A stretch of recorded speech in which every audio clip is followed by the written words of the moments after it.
Hey YouTubers, just a quick video, drive around town. It's the weekend Sunday, third week of ownership. Got probably a little over 400 miles on the car, still getting broken in. Absolutely loving the car. Acceleration is great. It looks great. There's a view from the inside. There's the hood scoop showing up on there. Been playing around with the controls a little. There's so much to explore on the apps. It absolutely has everything you need as far as timers, gauges, and once again, I haven't explored the launch control just because it's not active yet. Still in the break-in period, so it's not active until you hit 500 miles. So as far as the drive, the car handles like a dream for its size. I'm really surprised at how well this car handles. Steering wheel feel is absolutely amazing. I've been driving it in normal mode, haven't tried the sport mode yet. Saving that for later when it gets broken in and all that. Transmission shifts great. First 100 miles it felt kind of weird how the transmission was shifting, but it kind of says that in the owner's manual, that it takes time for it to learn, and it certainly did. 100 miles into it, the transmission just is shifting really smooth, and it's got the 8-speed, of course, so I feel like it's got plenty of power on any speed. Shifts are super responsive. It shifts up and down like a dream. So really loving the drive. Haven't really opened it up fully, but I've certainly, got on it a little bit, and it's got tons of power. So just really loving it. As far as the interior, they've really paid attention to detail on this build. So I'm not sure what the SXT and the RTs are like inside. I'm sure they're very similar, but I just feel like the Scatpack has just a notch up from the RT and SXT. I feel like it's got a lot of the SRT detail, not only mechanically and on the build, but I feel like it's got little touches here and there. So this one's got the Alcantara leather, which feels really soft, and the seat actually hugs you really well. I'm 5'8" and 170 pounds, and I feel like the seats just fit me perfect. They actually, hug you really well, the back and the seat cushion. So really liking the way it feels. Once again, the turning and cornering is really tight for the size of the car. It feels like you're driving a small Honda Accord, which is what I had before this. So I feel like, it's really precise on handling.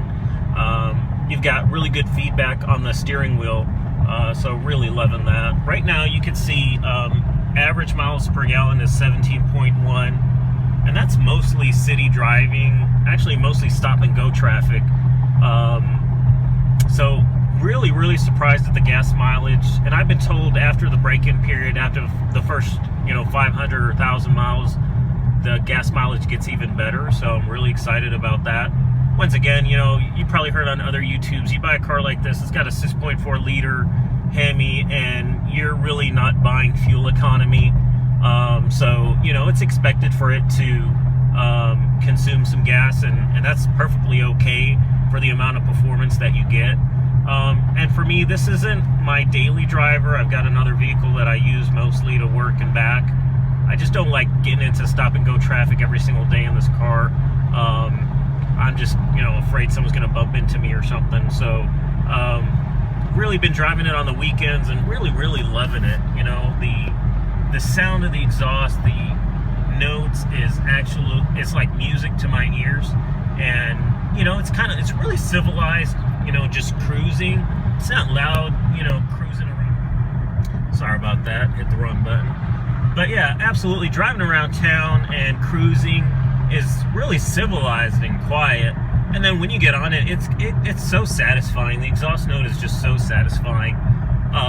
and I've heard comparisons between it and the Camaros and things like that. And most people are saying this is the louder one. And as you may know, this has the exact same exhaust setup as the Hellcat. So it's got the active exhaust, which works exactly as it's designed to. So it gets louder, with a wider throttle. So absolutely satisfying and just really sporty sound and feel to the car. So once again, it's a big sedan. Most people don't expect the kind of performance that you get out of it, and no surprise, it's a Scatpack, so it really lives up to that heritage name. So once again, just really, really exciting. So right now I'm in normal mode, and you could just probably heard that. So it's really, really nice exhaust sound. It's really fine-tuned. Probably the best sounding exhaust out of most cars of this class. So just absolutely love it in your car. That gives you really everything that I want, as a matter of fact. I like the power, I like the extra room. So this is the Charger sedan. It's got plenty of room in the back seat and the trunk, just tons of space.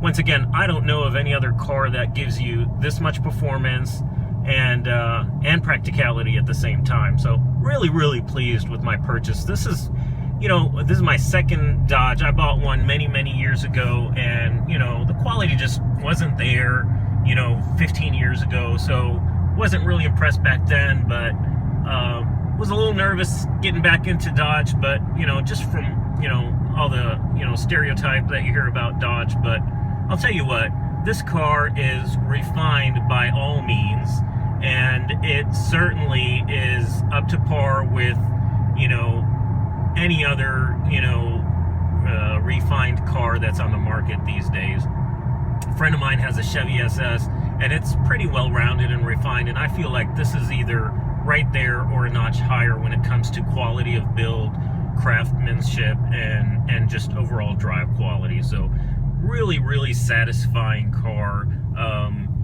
It's got everything that you need from a performance car, as well as everything you need from a practicality standpoint. So this could be a daily driver for anyone that's in the market for a muscle car or a sedan. If you got a family and you need the extra space, or if your spouse is going to be driving it on the weekends or stuff, this is really, really the way to go.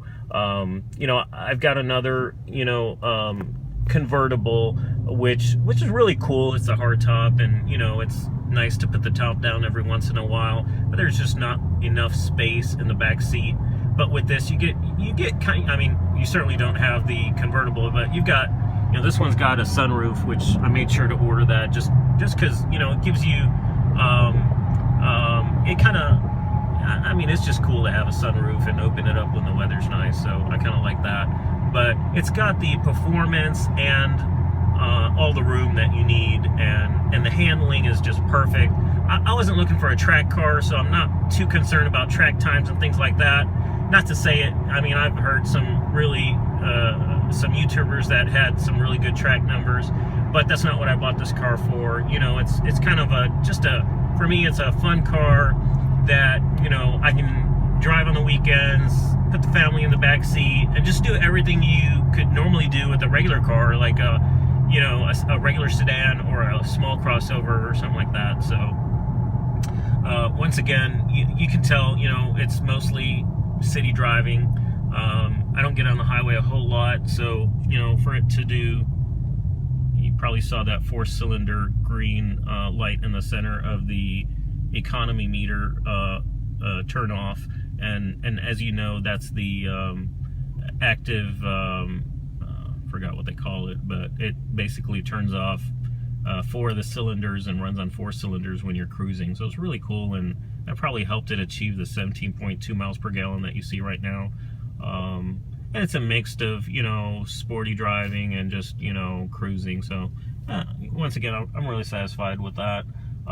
This one's got the Beats audio system, so you guys, in case you're wondering on that, or kind of on the fence like I was when I bought it, it's a $1,000 upgrade or $995 or something like that. And I just wasn't sure if it was going to be worth it to have that sound system, the Beats Audio, because the standard is an Alpine sound system, which I'm hearing it's really crisp and clear, and it's got good sound, and it does have an amplifier too. So without the upgrade, it's got, you know, a nice sound system, the Alpine sound system. But this one is supposed to be a notch up, and I feel like it is.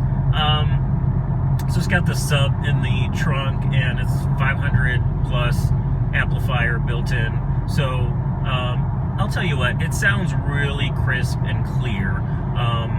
Is it the loudest bass you can find out there? Certainly not, and I don't think they intended to have that, you know, loud, super loud bass to rock the car, but it certainly holds its own, and it's a really nice sound system. And it beats having an audio place, you know, running wires from the front to the back of your car and getting under the carpet and taking things apart to put a sound system in. Unless that's something that you just really have to have, then, you know, is a loud sound system. And once again, this is loud, or loud enough, and crisp and clear is more what they're looking for. They described it as a music studio experience, and it kind of is. You know, the surround is really, really amazing and nice and clear, and I like it a lot. So I think it's well worth the $1,000 upgrade, especially to not have somebody, once again, modify your car, play with the electrical system and that kind of thing. And I'm just not that kind of guy. I just don't like people messing with the originality of the car. So I'm pleased with the Beats audio system that I got. So once again, this one has the sunroof, Beats Audio, driver confidence package, which is really cool. It gives you some extra features like lane changing, alert, blind spot monitoring, whatever you call it, and some other neat features, which is a really decent and affordable package to get, and it comes with a lot of things. And this one has the leather seats. I'm in a red light right now, so I'm just, you know, going around with this. So I really, you know, like the interior, the leather seats. Really happy with that selection. Comes with rear heated seats and USB inputs in the back seat as well. So anyways, just thought I'd share that quick video with you. Hope you enjoyed it. Let me know your thoughts. If you need more specific videos, let me know. Be happy to shoot them for you. And we'll talk to you soon.